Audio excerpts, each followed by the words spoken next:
Good afternoon, my history students. Welcome to another version of Mr. Gertson's Flipped Classroom. Today we're going to be looking at World War I.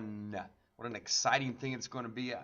We've already kind of started the process of moving into it as we look a little bit at imperialism, because as we go through this, you're going to find that imperialism in many ways is one of the things that leads to World War I occurring. So I did provide you with a kind of a notes guide, so please have that notes guide out with you as we go through this video to make sure you are on track and prepared for everything that we're going to be talking about. First thing we need to understand that World War I occurs in Europe, folks. Yes, Europe. Let me show you on a map here. So here is Europe. You can see here's the main parts of World War I. At the very beginning, the United States was not involved in World War I. It took us a few years to get involved in the actual battles themselves. Yet in many ways, we were involved from the early stages, somewhat financially, but not actually physically to start.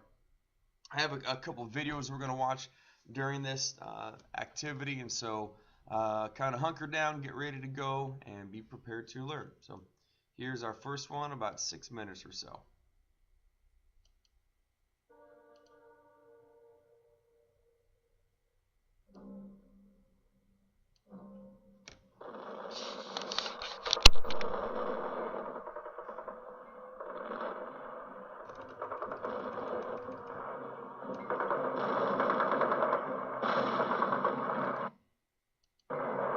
It is called by many names: the Great War, the war to end all wars, World War I, the conflict that engulfed the world between 1914 and 1918 left an indelible mark on the 20th century and shaped the world in which we live today. Never before had nations clashed with one another on such a grand scale. Advances in weaponry allowed for the killing of soldiers in unprecedented numbers. When the war clouds finally cleared, monarchies had crumbled, new nations were born, and the seeds were planted for an even greater conflict to engulf the world.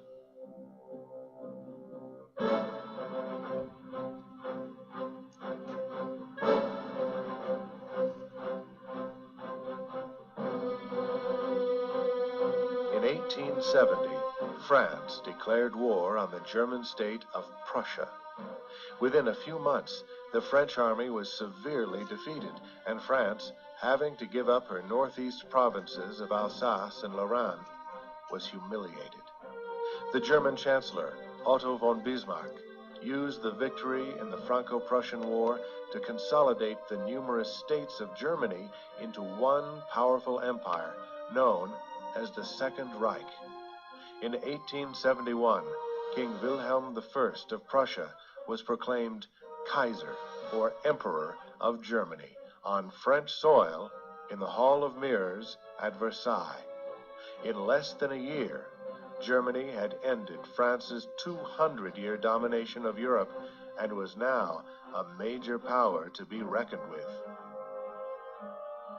To isolate France from the rest of the continent, Germany secured alliances with Austria-Hungary and Italy to form the Triple Alliance. On March 9, 1888, Kaiser Wilhelm I died. Frederick, the crown prince and heir apparent, was dying of cancer and only briefly held the emperor's crown. Upon his death, his son Wilhelm was crowned the new German emperor. In 1890, Kaiser Wilhelm II dismissed Bismarck as chancellor. Bismarck, in previous years, had also courted Russia in his attempt to isolate France.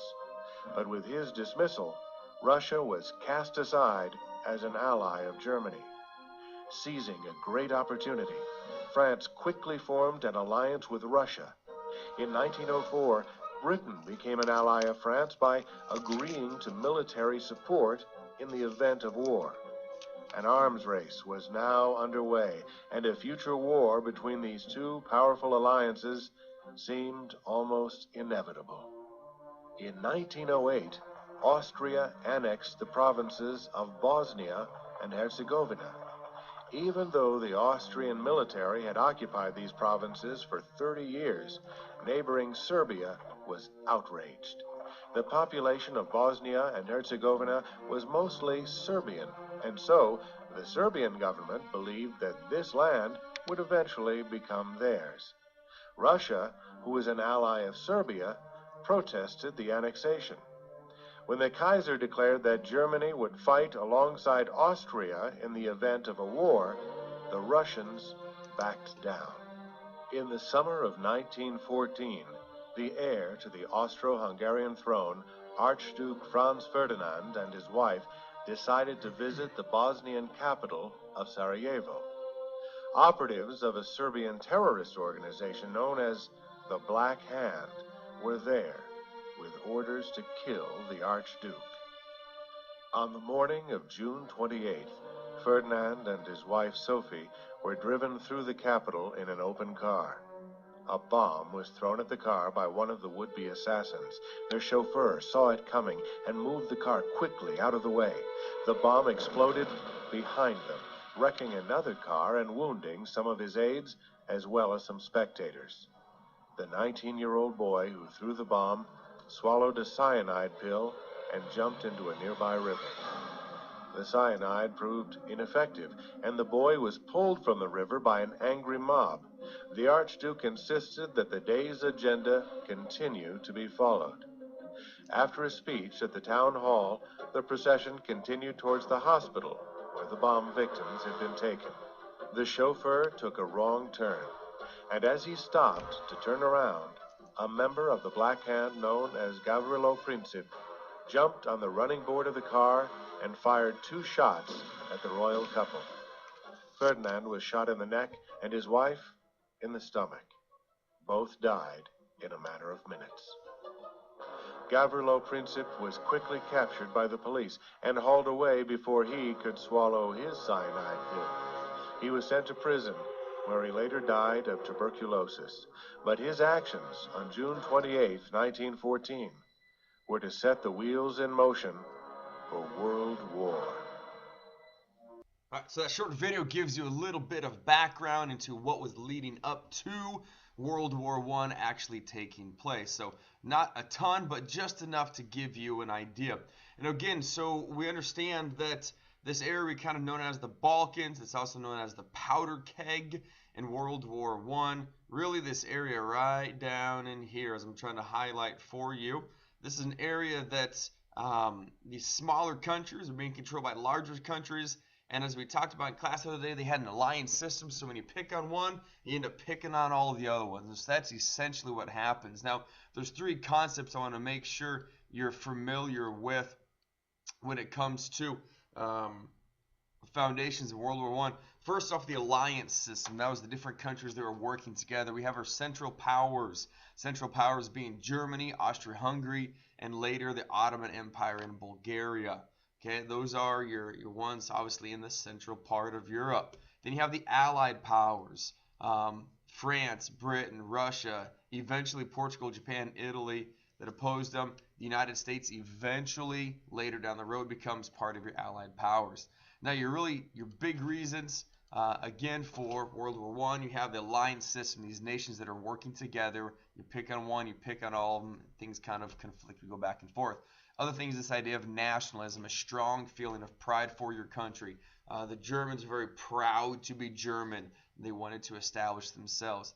Next one is militarism. That is, again, as it says, the glorification of military power and values. We're going to try to, and one of the things that we'll look at in the future, each of these military groups continue to try to grow. So all of these countries, not only were they really proud of themselves, France, Germany, all of them, but they tried to get their military bigger and bigger and bigger.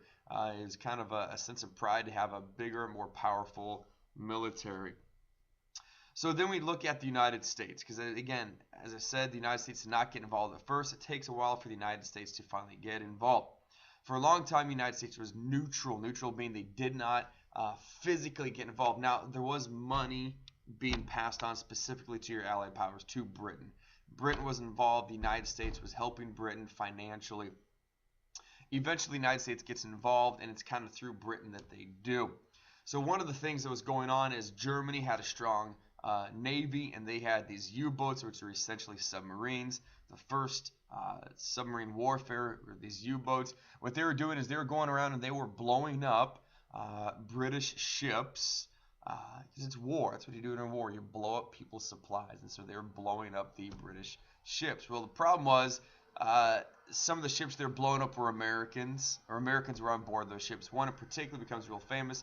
Right here, it's called the Lusitania. It says Lusitania, an unarmed British ocean liner whose sinking by German U-boat on May 7, 1915, influenced, against the little piece, of the United States to enter World War I. So it's something that got the United States a little more interested. Didn't necessarily throw them in immediately, but got them a little more interested in war. So we have the United States getting involved because the Lusitania, which had American citizens on it, it blows up. Now the United States, specifically Woodrow Wilson, says, hey, we don't want to go to war. Germany, stop blowing up these boats. If you stop blowing up the boats, we won't feel like we have to get involved. Well, Germany, with the Sussex Pledge, says, yeah, we won't blow any more ships up. Didn't really follow through. Germany still blows up ships. So the United States says, okay, we're going to have to get involved. All while that's going on, President Wilson is doing something called the preparedness movement. That's where he's really encouraging the United States people to say, hey, get ready. Get ready because war is coming. The military is growing, resources, everything we have, we're getting ready because we might have to go to war if things don't improve. Another reason for us to get involved, which is really kind of something interesting, is called the Zimmerman Note. The Zimmerman Note was a decoded, which is pretty cool, decoded telegram that the German foreign minister sent the sent a German foreign minister in Mexico, basically saying, hey, Mexico, let's ally together, so if the United States gets involved, you guys can go get them from the south. And so again, Zimmerman Note is decoded telegram that German foreign minister Arthur Zimmerman sent to the German minister in Mexico, saying if the U.S. goes to war, Mexico, you ally with us, and you can get involved. Now, as it says, April 2nd, 1917, Woodrow Wilson finally declared war. He says neutrality is no longer feasible. Where the peace of the world is involved, the world must be made safe for democracy. Its peace must be planted upon the tested foundations of political liberty. The right is more precious than peace, and we shall fight for the things which have always carried nearest to our hearts, for democracy, for the right of those who submit to authority to have a voice in their own governments. Remember, guys, we've looked at this before. We have those American ideals, those things that everybody strives for. This is really the first time the United States says, we're going to go to the rest of the world and we're going to send our message on to them as well. So that's when the United States gets involved, 1917. War's already been going on for a little bit, so it takes a little bit of time. So again, a lot of it gets sparked with the assassination of Archduke Ferdinand, although that was not all of it. Again, you have this whole alliance system there where the nations were banding together. You have nationalism, which was a really strong pride in oneself, and then something called militarism, or building up of the militaries. So again, make sure we understand we have our Central Powers. That's Germany. Okay, that is the Austrian Empire, Ottoman Empire, and then you have your Allied powers, which is the United States, France, England, Russia, Italy, eventually all these countries. So you have your Central Powers in the middle with Germany, and then you have England and France and Russia on the outsides, all working in. So that gives you a little bit of foundation to World War I. We'll kind of continue from there. Thank you guys for your time and appreciate you going along. So good job.